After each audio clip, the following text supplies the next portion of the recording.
Now, into the ticket office of Disneyland. Oh boy, let's do this. Don't think the CIA is going to be trying to hack your second-gen iPod. I didn't think so. There might have been a lot of illegal music on there. I wouldn't doubt it. But, I mean... You were supposed to bring death to the flagships, not join them. Google has found a new way to piss me off. iTunes is a constant source of embarrassment. Behind-the-scenes camera crap. May I present to you the cat? I am the dog. I can't do it anymore without laughing. I was going to do the whole thing. Welcome, everyone, to the Calling All Platforms podcast. I am your host, Wes, and I'm here with Landon. Hello. And Caleb. Hey. And we are here together. Finally, Caleb's magic worked, and we're all together. Somehow we were able to unsacrifice Landon. We may have had to journey into the depths of hell to retrieve him after that botched thing, and that's my bad. Yeah, I'll fully own that one. But... That was not a fun 2 weeks. I mean, that's why we didn't have an episode last week. we had to save him because, man. Anywho, we're here to talk all things tech this week and last week. Play a little catch up, but with some news that's happened that we want to talk about. So let's get into this. The first thing on the agenda here, looks like we're getting to some Apple news. We got an M3 MacBook Air. Yeah. Let's talk about big news, listener. Apple took their M3 processor that they'd already put in the MacBook Pro and put it in the MacBook Air.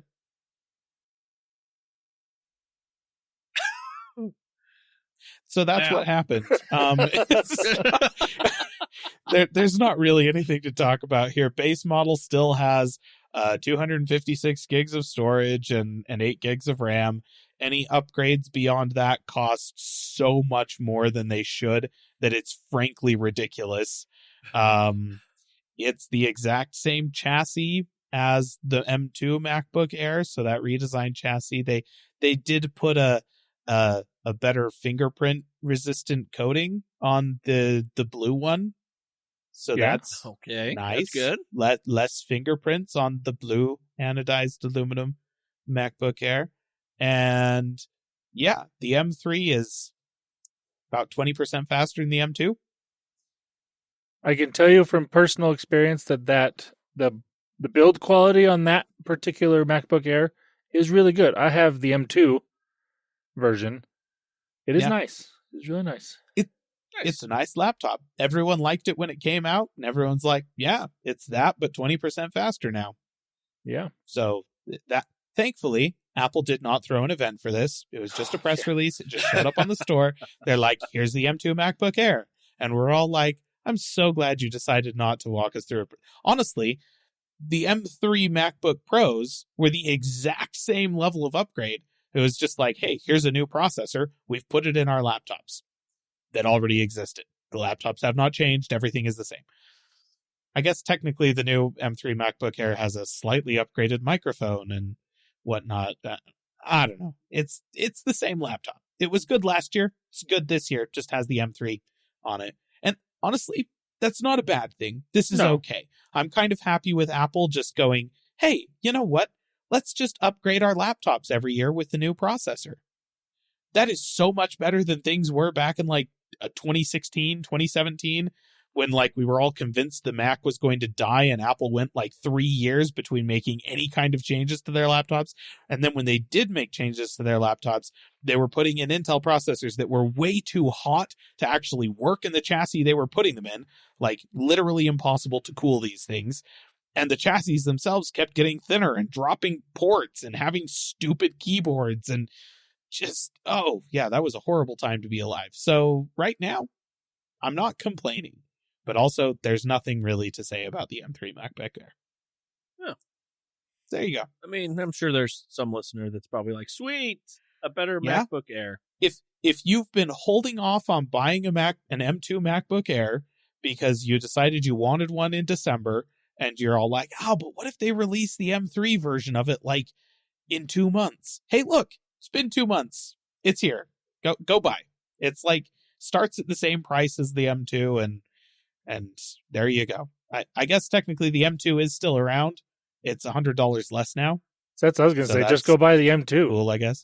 That's true. Yeah, it's $100 discount on that. The M1 has been discontinued, and okay, that's fine, I suppose. I still think that I would really like for Apple to sell a $700 laptop again.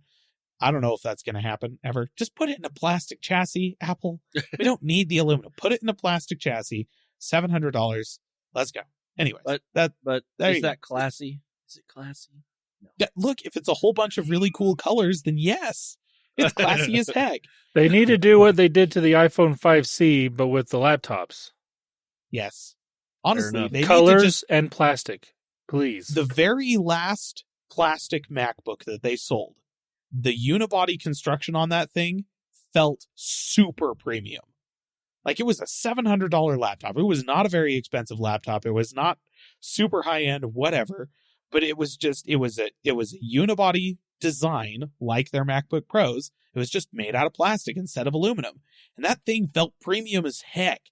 Like that thing felt better than most metal laptops from other companies. Like it was such a good laptop. I just want that. Just take a unibody design, make it a little bit thicker, make it chunkier, make it out of plastic, and just charge us less money for it. I don't know. Put a guys, handle it just on seems it. really obvious. Put a handle on it, please. Actually, though, I'm sorry. That G3 clamshell is still my favorite laptop design ever. That's awesome. But I recognize that I am a little bit stupid for feeling that way, but gosh darn it. They put a handle on the MacBook. It's the most Why? iconic laptop that's ever been made, I think. It is.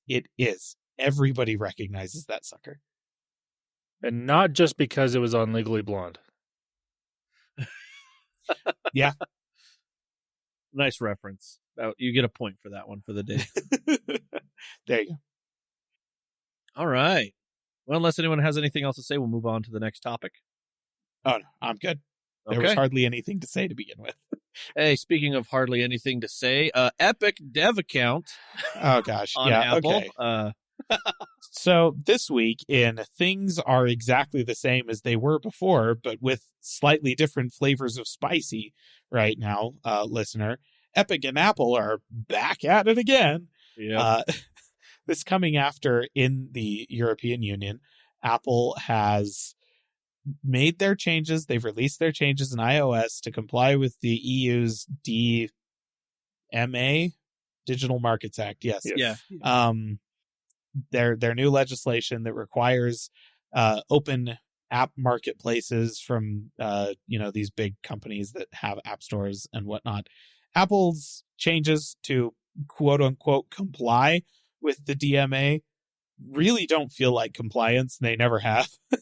So Yeah. I don't know if you can say that they were complying. And a lot of people, including Tim Sweeney of Epic, have whined about Apple's basically lack of compliance, despite the fact that they claim that they're complying.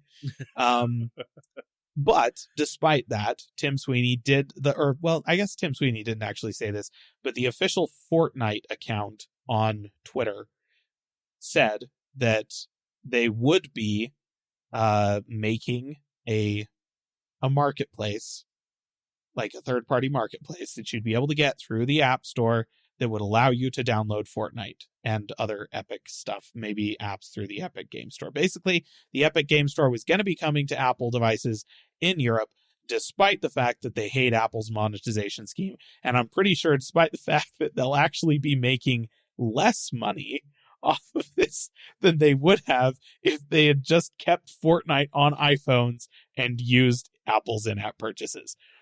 I'm pretty sure they will lose money on this overall, but losing money versus that is better than making no money because Apple banned Fortnite from the App Store. So, right.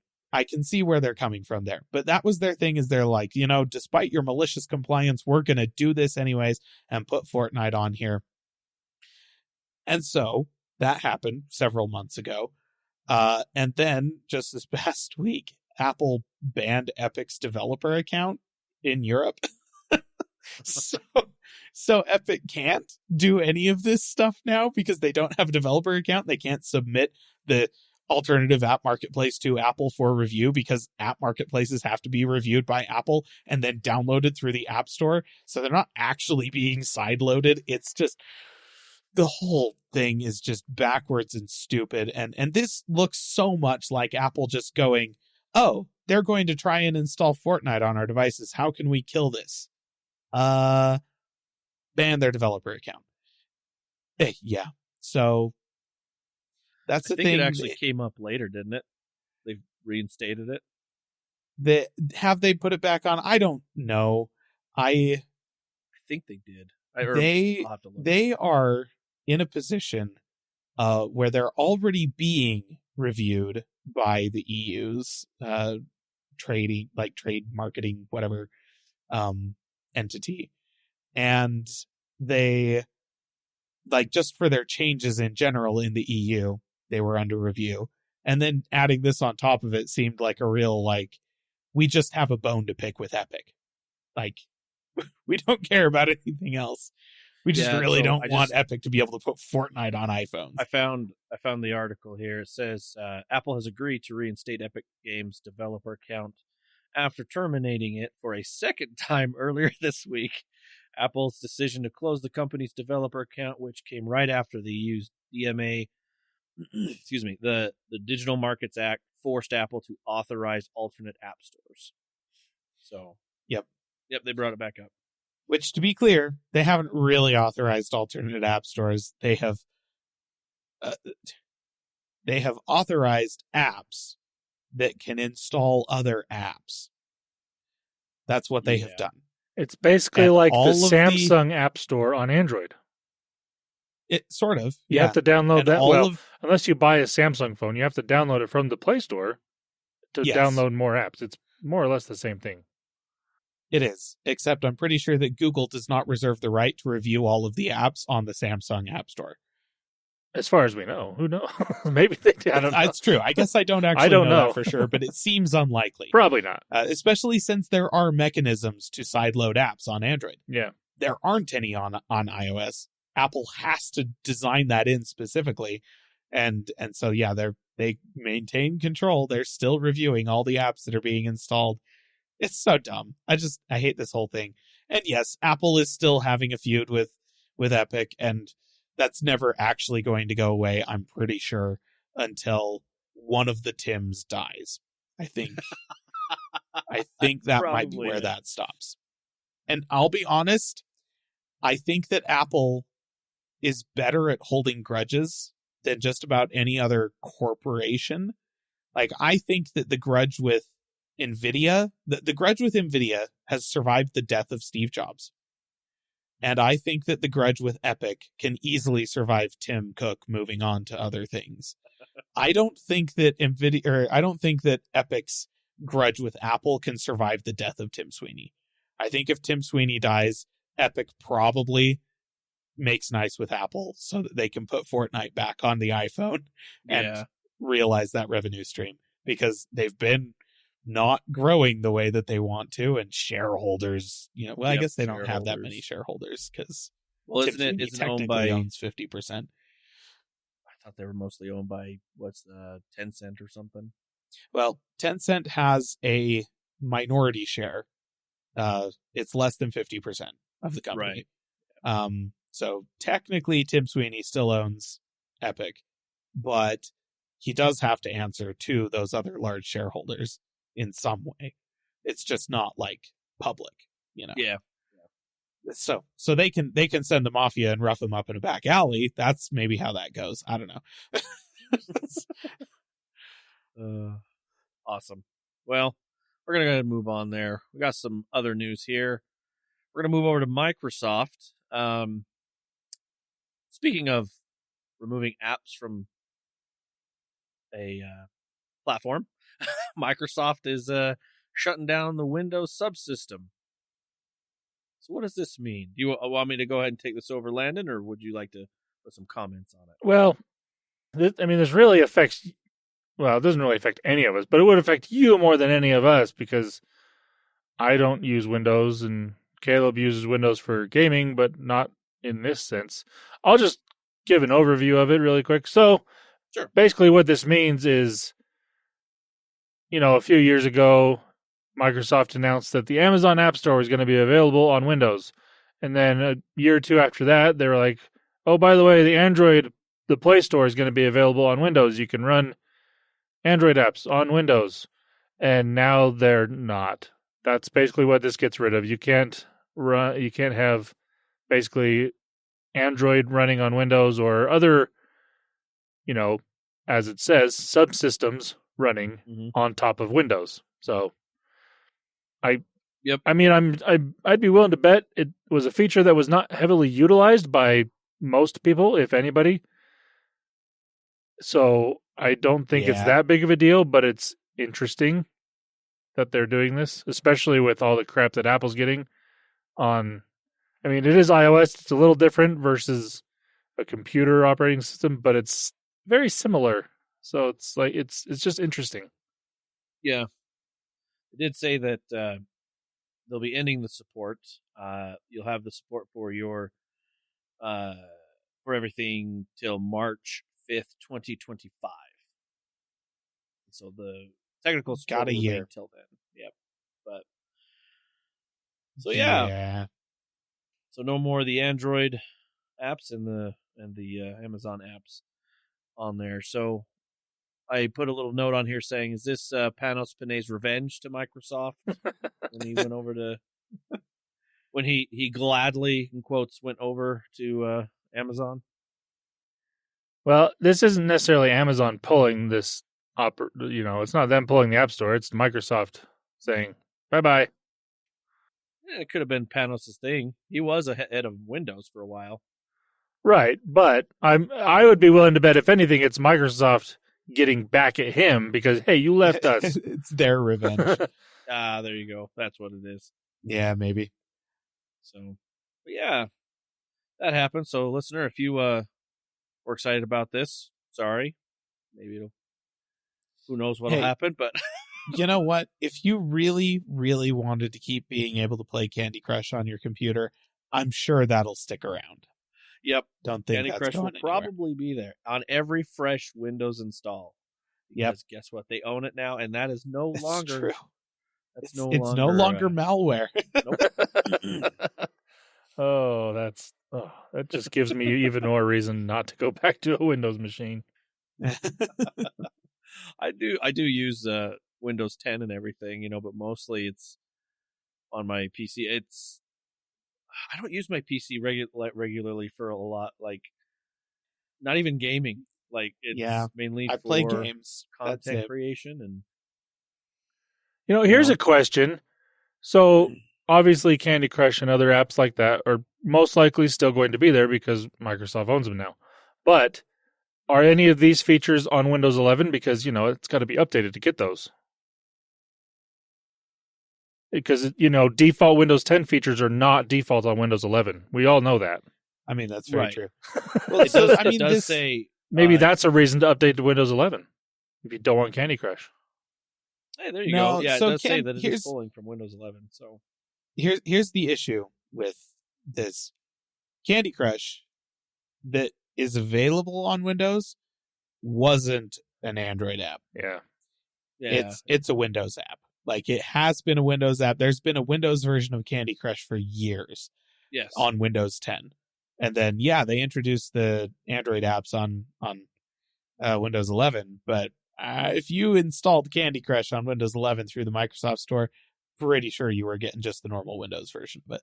So, I unfortunately, I don't think this is going to get rid of Candy Crush for anybody. And it's just the little game that could be on every device that you own. Is it the new Doom? Yeah, it kind of is. It's like the money grubbing, obnoxious version of Doom.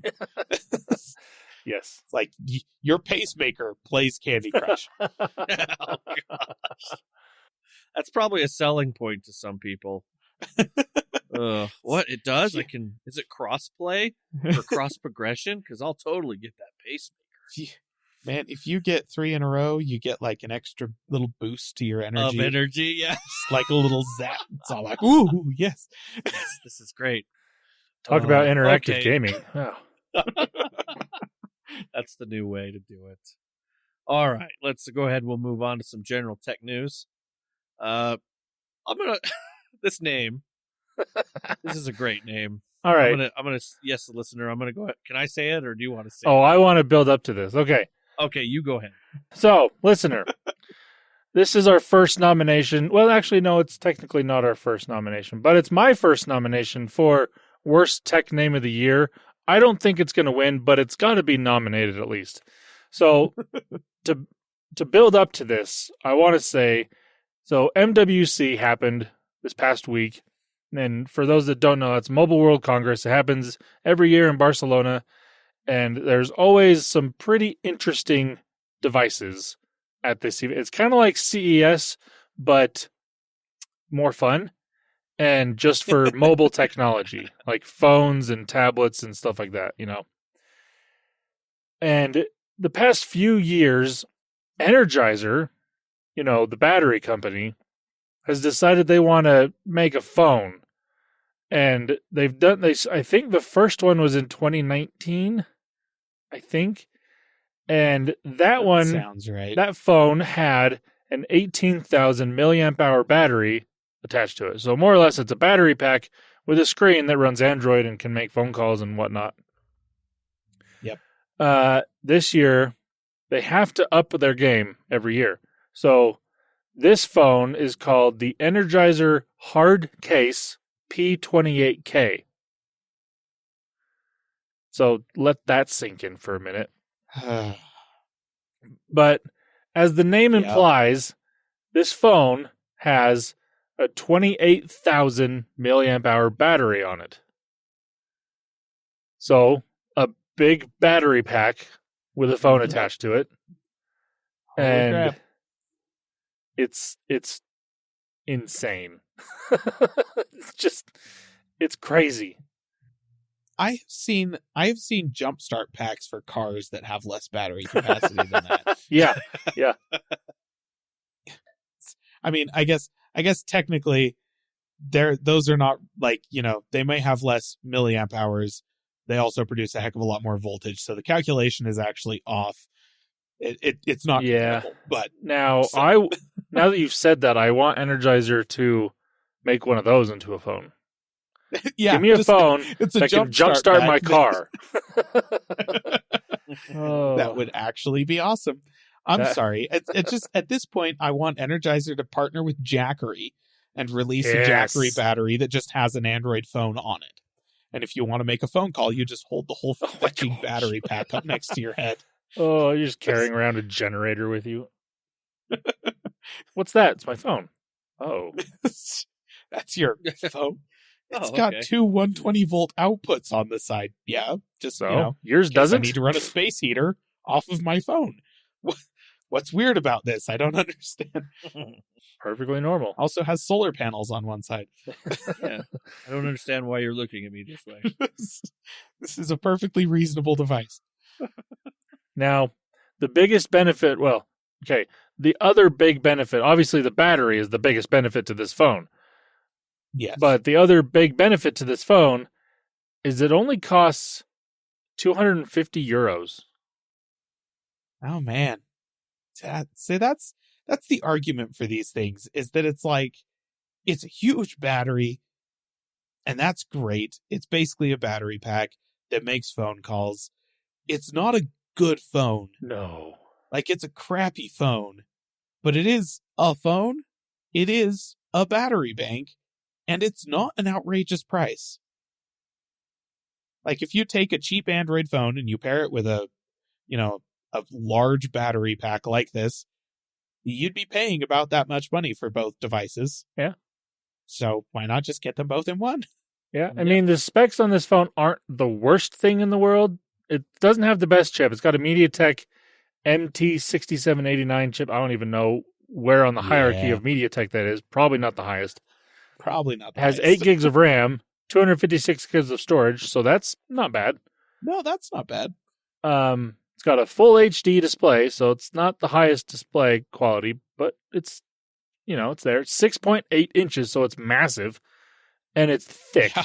So, I mean, you're not going to carry this in any of your pockets, even your back pocket, because it's freaking huge. The cameras on it, it's got a 64 megapixel primary sensor, which I guarantee is not 64 megapixels quality, and a 20 megapixel ultra wide, and then a 2 megapixel auxiliary sensor. Don't know what that does, but it's there. They just have to have 3 cameras. Yep. And it's running Android 14, so there you go. That's nice.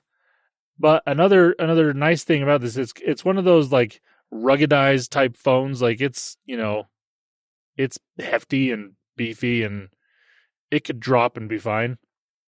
And it also has an IP69 water and dust resistant rating on it. So oh dang, it's nice, I guess. that's pretty good. So for 250 euros, you're not getting the worst phone you could possibly get for that amount of money, but I mean, No, for sure. you're getting all the battery, that's for sure. Yeah.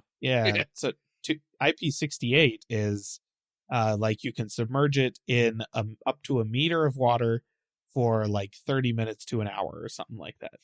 Right. IP69 is it's like 10 meters of water for an hour. I something can't like remember that. Like exactly, but something like that. It's a lot more than IP68. So I mean, all the electronics are, padded by that giant battery, so Yeah. it's taking on the pressure for you. But yeah, I had to mention that because I love the name for one, but also I just love when companies do random stuff like this with phones, just because it's fun, it's interesting. Yeah. We need more random crap like this, because if we don't, we end up with, Yes. your generic flagship that is a candy bar style phone with a 4,000 milliamp hour battery, yada, yada, yada. Nobody really cares. And you get updates like the iPhone or the Pixel or the Samsung that if you have a 4-year-old phone, you don't need to upgrade because it's not worth it. Yeah. This Yep. one is interesting and I like it. So I have to keep mentioning these type of phones because yeah. they need to get out there. They need their time to They shine. do. Well, and that's the thing is like it's just another cheap Chinese smartphone, but it's got a gimmick. It's doing a thing that is unique and different and kind of fun. And that's like I'm all about that. I love that kind of thing. Yes. Agreed. Okay, well, we're going to go ahead and we're going to move on. We're going to get into some gaming. And this very first thing that's written here, I'm going to go ahead and say it. Nintendo are dicks. Yeah. So This is I the wrote first that topic. headline. This is, that's really all we wanted to say. This is just a reminder. Listen, no, just kidding. Just a reminder. Your Just let weekly reminder, Nintendo are dicks. So, listen, listener, this is, you know what? This is just another installment in our ongoing series of business as usual, except with a slightly different flavor of spice than Yeah. before. So Nintendo has just completed a lawsuit with Yuzu, which was a prominent Switch emulator. So emulation is when you take hardware that is not the hardware that something was designed to run on, and you build software to basically fake the existence of that hardware, and then you can run something inside of it. Emulation we use for old consoles and stuff like that because, like if you want to play an NES game in this day and age, your options are hardware that is literally as old as the dinosaurs and could break at any second, Mhm. or using your extremely powerful modern hardware to just fake the existence of that hardware with a high degree of accuracy, and you can still run all the software from that time. It's a great way to preserve old games, old pieces of software, old operating systems, so on and so forth. Emulation is, generally speaking, awesome. The Switch is a modern console that uses hardware that's like 15 years old. So, like nobody's out here emulating a PlayStation 5. Just Nobody's doing that. It's impossible. You can't emulate an Xbox One. It's a computer. Like, it uses hardware that is actually as powerful as my gaming PC, for instance. Now, granted, my gaming PC isn't exactly a powerhouse, but obviously I can't emulate hardware that is the same level of performance as my hardware because the software layer is going to remove so much performance that it's just impossible. Right. But if you design a console that is based off of a smartphone from about 15 years ago, then sure, yeah, you can emulate that. That's a piece of cake. Modern hardware is totally capable of doing that. So Nintendo kind of put themselves into this situation by making a console that wasn't actually any more powerful than the Wii U, just a different form factor, and then getting upset when people were able to make emulators for it, right? So they sued the Yuzu, the makers of this emulator, and it went to trial. Yuzu didn't actually go all the way with it. They started entertaining the idea of fighting it, but then they backed down. And they're like, okay, fine. We will give to Nintendo's demands. We're taking, the emulator goes away. And it's gone just forever. Following that, a prominent 3DS emulator called Citra also shuttered, and a whole bunch of other emulators are kind of following suit for Nintendo stuff, right? So DS emulators, Drastic went free on Android and is planned to be pulled for good. Just trying to make the point that, I was charging money for this as an app purchase, but it was never about making money, Nintendo. You're just being dicks at this point. And, I think it's fair to say Nintendo probably cares more about Yuzu and, and Citra and stuff like that because they're emulating Nintendo's most recent consoles. I doubt Nintendo's going to go after anybody doing an NES console or an NES emulator that's using open source code. Nobody can pay for it, stuff like that. They probably don't care that much about that sort of thing.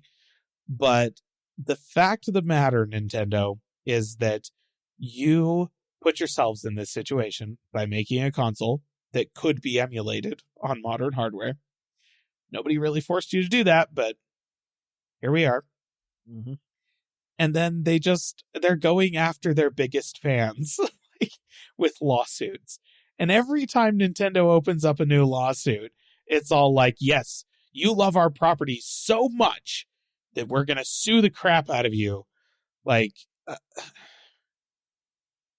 Nobody loves Nintendo games and properties as much as the people designing emulators to make sure that those games and properties remain playable forever. Because that's all these people are trying to do. Some of them were charging money for the emulators. This is true. But honestly, most of them would probably be perfectly happy to have them available for free.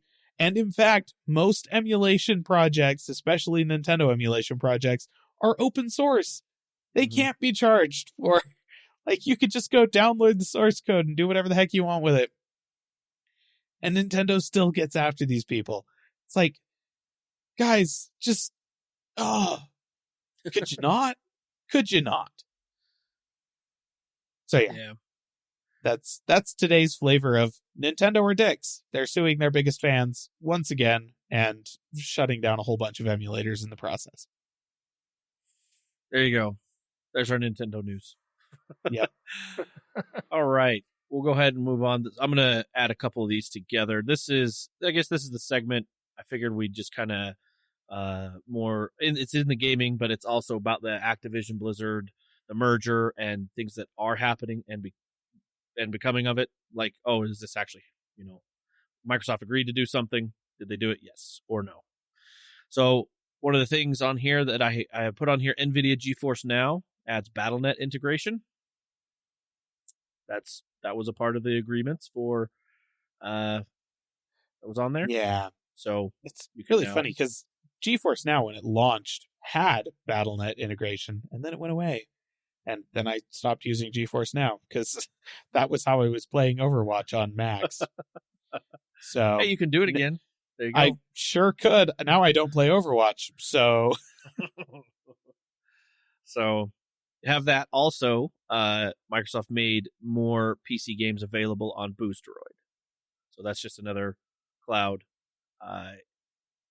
gaming place that people can get more of the games there. And that was also another contract that was signed for the merger. So figured I'd go ahead and mention those. But also something that was happening that before the merger, but through was also Activision and their QA workers, they voted to unionize.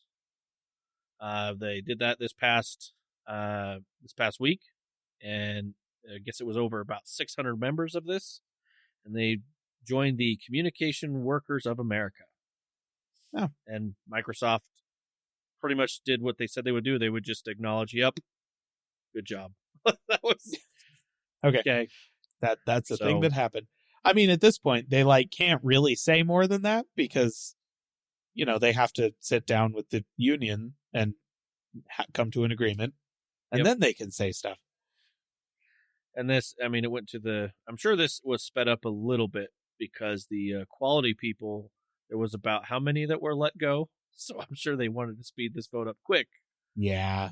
So, and not just them. I mean, all over gaming, mainly gaming, and not just Microsoft, everywhere. We've talked about the layoffs. Layoffs are still happening. So I'm sure this was kind of a quick, hey, we need to do this now.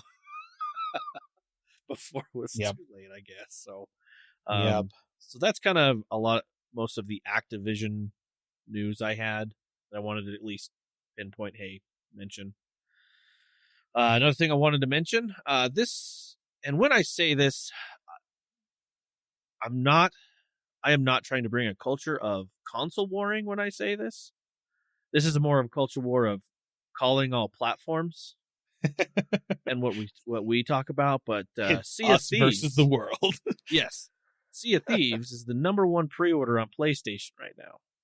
See, we were right. It's amazing how things like that happen.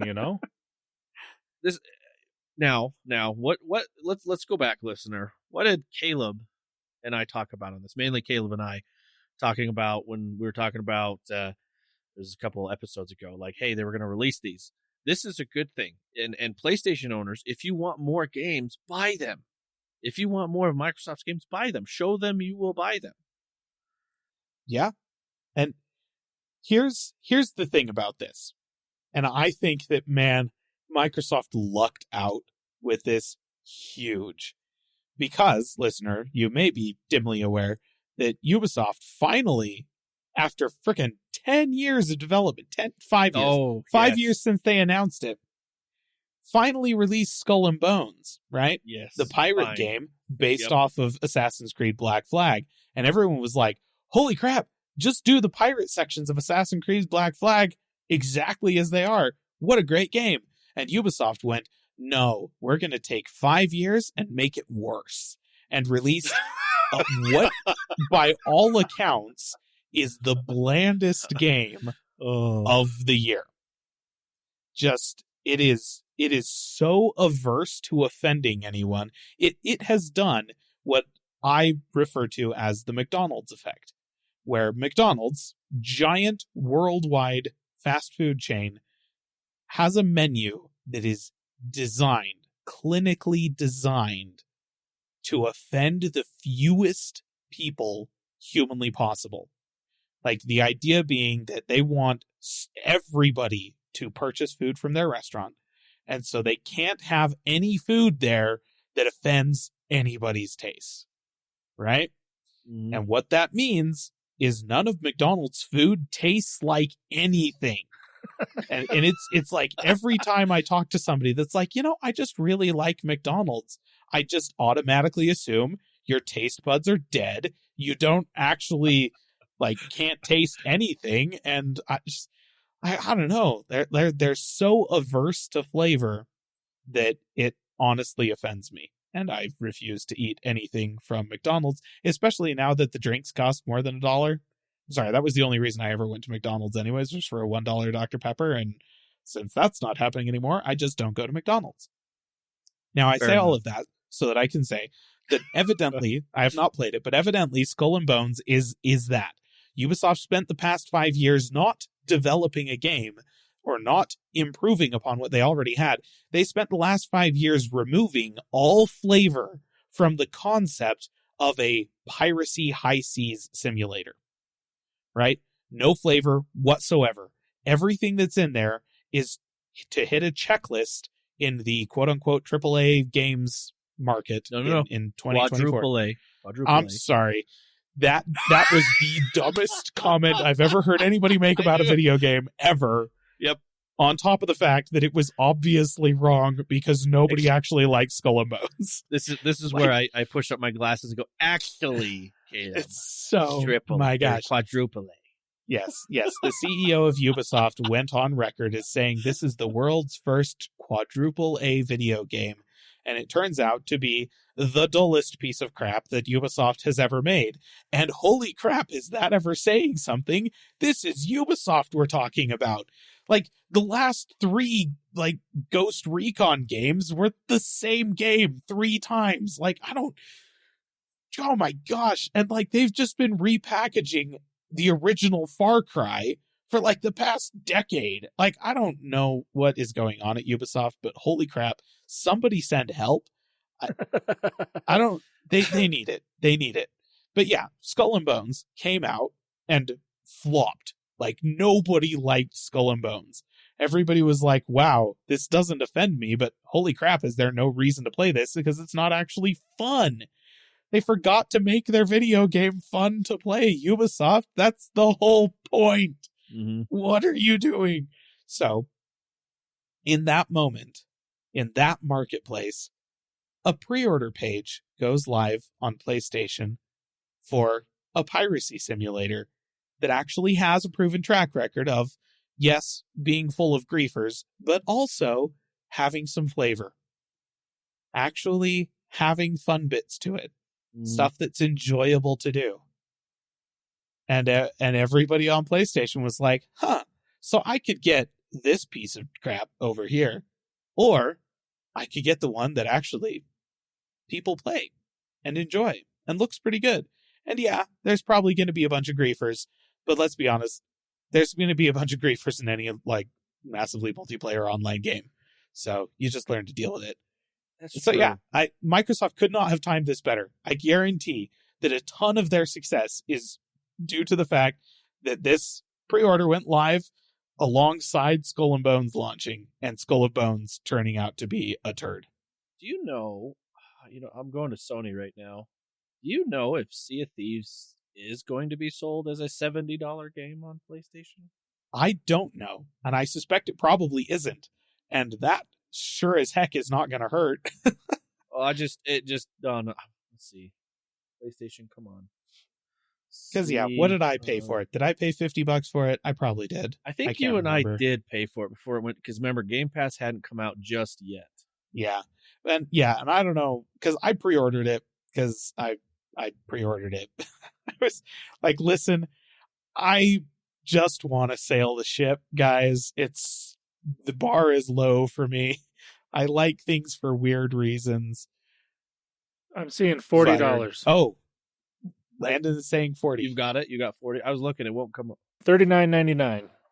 Yeah, and that tracks. Like, that tracks. I think I may have pre-ordered at $40, maybe $50. I want to say it was 40 or 50. It was 40 or 50 for us when we did. And then Skull and Bones, quadruple A over here, $70. Absolute boring piece of crap, $70.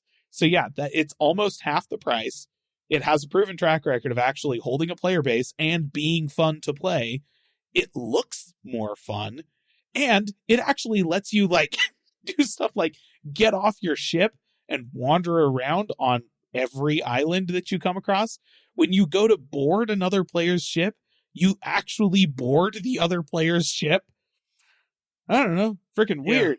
And if you want to play with your friends, if you want to play with your friends, you're not just like, oh, we have a little fleet of ships sailing around. No, your crewmates on the same gosh darn ship doing the same missions together, because that's how a pirate simulator should work. Like, that's the thing everybody's like, I think it was, it might have been Yahtzee again. I'm quoting Yahtzee for the second episode in a row. So I guess, yeah, once again, pitch second wind. You should go subscribe on YouTube. Anyways, in his review of Skull and Bones, I believe it was his, he made the comment is all like, it just feels like the most insulting part of this is that like almost 5 years ago, Sea of Thieves launched the pirate simulator game that Skull and Bones should have been. So this whole time, they've been able to look at Sea of Thieves and see, oh, this is what they did, this is what's working well, this is what isn't working, and base their changes off of that, off of actual real-world player data and player reactions from Sea of Thieves. They had no reason to not release the perfect pirate simulator. All of the building blocks were there. You had Assassin's Creed 4 Black Flag, which everybody loved. So just start there, take the sailing bits out of that game, and then look at Sea of Thieves, see what they're doing, see what's working, see what isn't, take the good stuff, put it into your game, reskin it, do a Blizzard, release a game that is exactly the same as other games that have come before it in a lot of ways, but it's just the refined, better version of those things. That's what they should have done, and it is frankly insulting that they took 5 years and didn't do any of that. So, yes, honestly, Skull and Bones, I think, very large reason for why Sea of Thieves is doing so great in the pre-orders on PlayStation. And I love that. I love that for video games as a whole. I love that Ubisoft has so much egg on their face, you can't actually see their face anymore. It's great.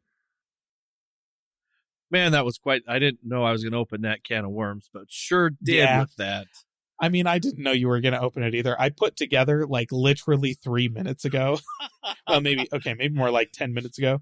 Like, I was looking at the, the doc here, and I'm like, oh, yeah, Sea of Thieves launched, or pre-orders went up basically right at the same time as Skull and Bones launched, and holy crap, did Skull and Bones, turf it, so...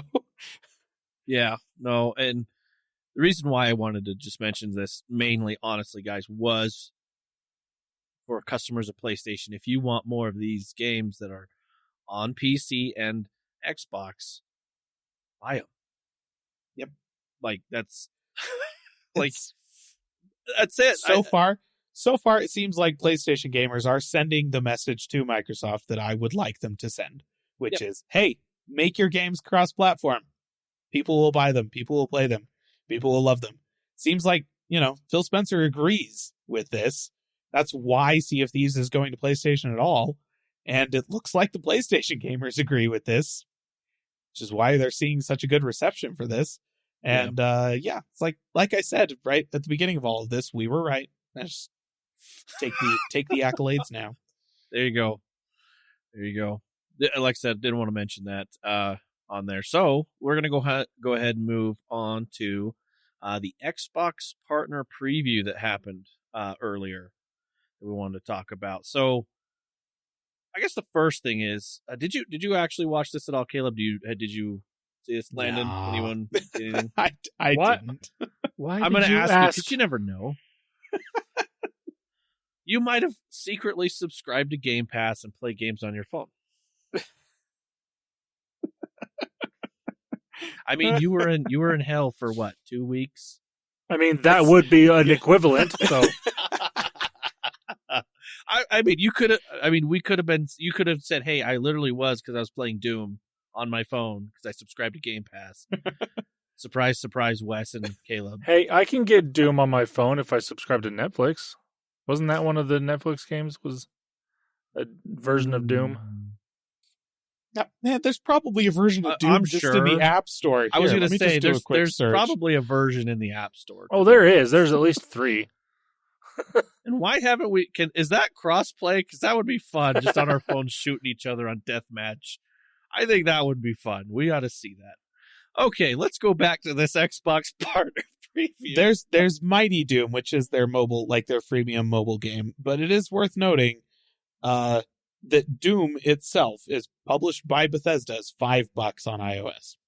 You should see if it's multiplayer, because that would actually be really fun. I suspect there is no multiplayer. Probably not, but still, it here, is Bethesda games. They don't do that crossplay very well. Anyway, the partner preview event here. So I'm going to go through on some of these games. I'll just mention what was talked about on here just kind of quickly. And then if we have anything on certain games, if we're excited or if you've heard anything, we'll just talk about it. And if you want to see anything more, listener, either A, you've already seen some things, or B, you can check it out on YouTube on these channels. So they talked about the first game here that I got is Frostpunk 2. This is the sequel to the city building survival game released on PC in last year. So that is coming. The next one is a title coming actually to Game Pass is Kunitsugami. I believe it's Kunitsugami, Path of the Goddess. This is a inspired single player game developed by Capcom. This one is coming as well. The Persona 3 Reload. That one is. They said that the preload remake, the original, said that it's going to release on day one on Game Pass, but they also said that all the DLCs for that will be released as well. But if you are an Xbox Game Pass Ultimate member, you get all the DLCs for free for Persona, which I think is really cool because they actually haven't been doing a lot for the Ultimate perks in a while. Like you'll get little here's a trial, like a 3-month trial to Calm or a 3-month trial to Paramount or something. There hasn't been a really good like perk, if you will. I think this is actually pretty cool because it's giving you DLC to a game or something like that. So Right. you ought to take a look at that if you are an Xbox Game Pass Ultimate member and you're wanting to get into Persona 3. You get the whole game. The Xbox version of Final Fantasy Online is coming on March 21st. Finally, they do have a trial version right now if you want to trial out that MMO.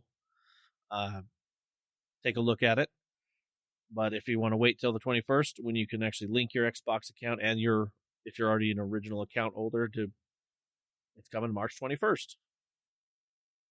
Next is, they also said that Stalker Legends of Zone Trilogy is coming. So it's just a cult classic PC game. The whole shebang. There was kind of kind of a remaster, not a remake of the original games. Those are coming. They talked about Unknown 9 Awakening. It's an upcoming third-person action adventure game developed by Reflector Entertainment and Bandai Namco. It looks like those were the main things that came out of that. There were a couple other little things that they sprinkled in there, but if you want to take a look, but those are the main ones. So yeah, All right. I think it was good. I watched a little bit snippets of the preview program. I'm starting to like this more because my Xbox used to be very like, hey, let's talk to the developer. Let's talk through this and this, and didn't really show a lot of gameplay. But now it's just like, here's the game. Let's move to the next one. Here's the next one. So Yeah. And I thought it was pretty good. I'm starting to more enjoy these quick little, what do you call them? Whether it's a developer update, partner preview, things like that. I don't know. They just seem to do a little better. Quick, fast, and here's your games. Yep. Short, sweet. So Tell us what we want to know. Call it good. yeah. And that's pretty much everything on the gaming side that we wanted to talk about there. Moving on here. Looks like we do have some Doom news. Oh, yes. Listener, it is time to talk about the greatest people on the internet. So, you may have heard from various news sources an extremely over-the-top horror article talking about millions of smart toothbrushes that were used in a DDoS attack that did millions of dollars worth of damage in Switzerland. Turns out, not a thing that actually happened. However, it did inspire a Germany-based programmer to purchase one of these smart toothbrushes, which apparently it's a Plonk Mini smart toothbrush, which collects brushing reports and tracks kids' brushing performance anytime and anywhere via the internet, even if you're not at home. And that is, as a parent with children, just stupid. Like, I don't, like, what the, just teach your kids how to brush their teeth. It's not that flippin' hard. I don't know. Like, if you really want to have an egg timer next to the sink that they can just set for like a minute and 30 seconds or whatever. Anywho, we're not here to talk about toothbrushing. What we're here to talk about is the fact this thing has an integrated development board with 4 megabytes of storage inside of the toothbrush and a screen. It's important. So this guy took an open source port of Doom that has been designed to be extremely small in size and will run on extremely low-end hardware. And he put it onto a toothbrush. Posted a video on YouTube of him using a keyboard and mouse to play Doom on a tiny little toothbrush screen. And it's as with all of these, I have less of a question about, like, why would you do this? Of course he did it because he's a Doom modder. He's one of the greatest people on the internet. We're not going to argue with that. Right. I have a question for the people who made the toothbrush. Why is there a full color LCD display on this toothbrush, guys? Like, make it make sense? I don't know. Okay. I got this. So Ooh. what I'm guessing is, have you been to, I mean, my dentist has this option where when you're laying down on the chair, you can look up, there's a TV there, you can watch something if you want. Maybe this company like, oh, that's a brilliant idea. Let's put that in the toothbrush. They can supposedly watch something while they brush their teeth. Not considering the fact that you're holding it in your hand and you can't really look and brush at the same time. But that's definitely going to be covering that screen. I mean, it's a stretch, but that's maybe. Oh, man. Yeah, I don't know. Yeah? Because my biggest thing is that, like, have we really gotten to the point in the development of technology and the production of technology that it costs the same for this company to put a black and white display and a color, like a full color display on these toothbrushes? Because that's the only thing I can think of. A black, like, they just, I assume it's there to display, like, maybe a countdown timer and, like, maybe oh, this is how long so-and-so, brushed for the past, whatever, that kind of thing. Basic information that apparently is also being sent to an app via Wi-Fi, because why is your toothbrush connected to the internet? Anyways, does it have to be a color display, though? Like, why is this not black and white? And the only thing I can think of is that it costs the same. Like, to the manufacturer, they're like, yeah, it's basically the same to put a color display on it, so put a color display on it. It'll look a little bit nicer. Oh, jeez. So, I don't know. It's weird, but a guy got Doom running on it, so that, I guess, makes it all worth it. It's worth noting, unlike the pregnancy test, where the pregnancy test itself, that was just the display. It was a separate computer running Doom on the display of a pregnancy test. Doom is actually running on the toothbrush. Yeah. Like, he got it running on the integrated smarts of the toothbrush itself, which is stupid that you can do that. Once again, why does your toothbrush need to be able to play Doom? But there it is. But he made it happen. You can't stop brushing your teeth until you've beaten a level. Maybe that's how you beat the level, is as you're going, that's what moves Doom Guy, then you switch over and you get your rocket to shoot. Man.